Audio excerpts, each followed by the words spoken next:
Hello and welcome back. In this video, we're going to apply some of the concepts we've been looking at in Chapter 16 to a problem from the OpenStax textbook. To remind you, Chapter 16 subject is oscillatory motion and waves. And what we've looked at so far is two oscillatory systems. One is the mass spring system and the other is the pendulum system. The mass spring system, we found the angular frequency to be equal to the square root of the spring constant divided by the mass that is attached to the end of the spring. The frequency of the mass spring system is 1 on 2 pi times the square root of k on m.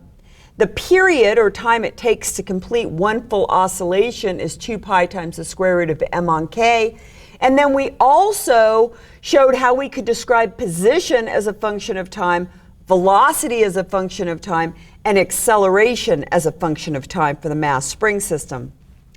For the pendulum system, we realized the angular frequency is the square root of g on L.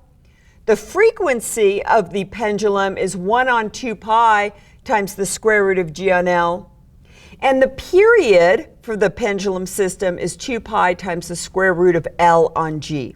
So with this information under our belt, now we're going to look at a problem from the back of Chapter 16. And the problem I chose is 1633.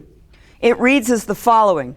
Suppose the length of a clock pendulum is changed by 1.000% at exactly noon one day.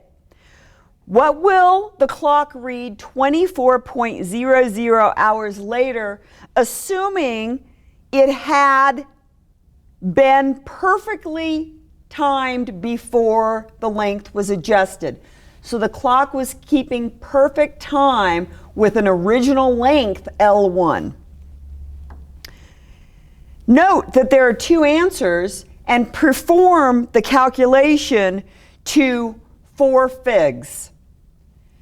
So why are there two answers? Well, we can either change the length by 1% by shortening it, or we can change the length by 1% by increasing it. So either way, we can do that. 1% is 0.01. So shortening it, the new length L2 would be 0.990, the old length, 99% of the old length.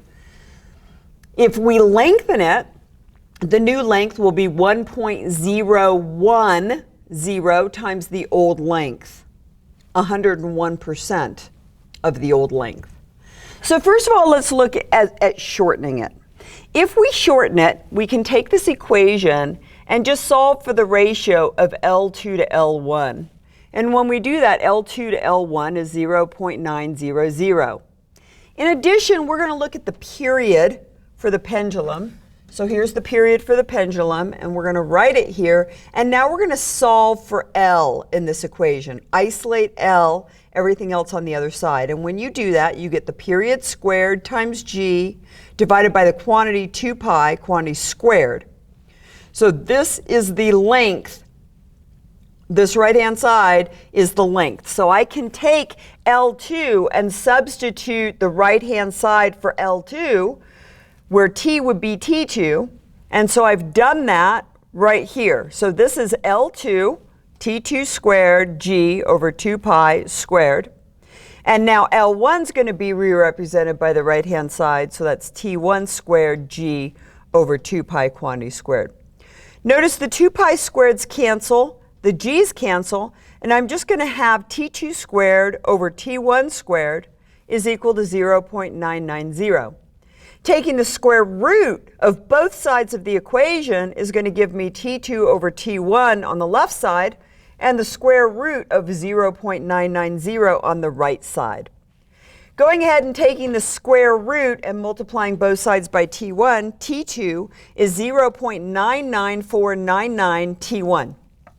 T2 is smaller than T1. You can see that I'm taking a number less than 1, multiplying it by the old period to get the new period.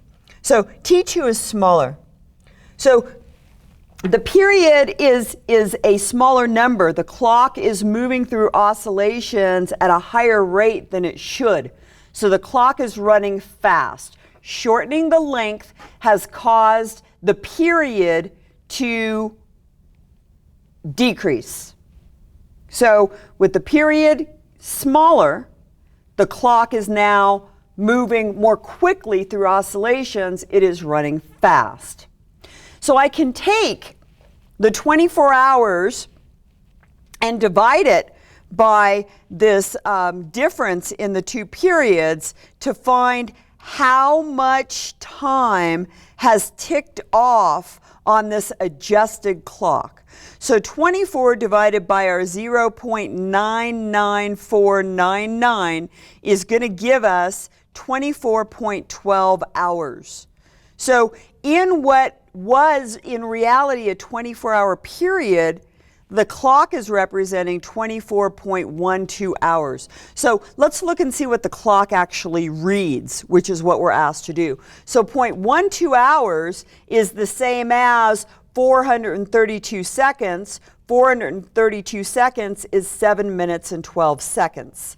So the clock is at the next day at noon is at what really is noon is going to read 12 hours, 7 minutes, and 12 seconds. So this is what the clock reading is with the shortened length. What about if we lengthen the string?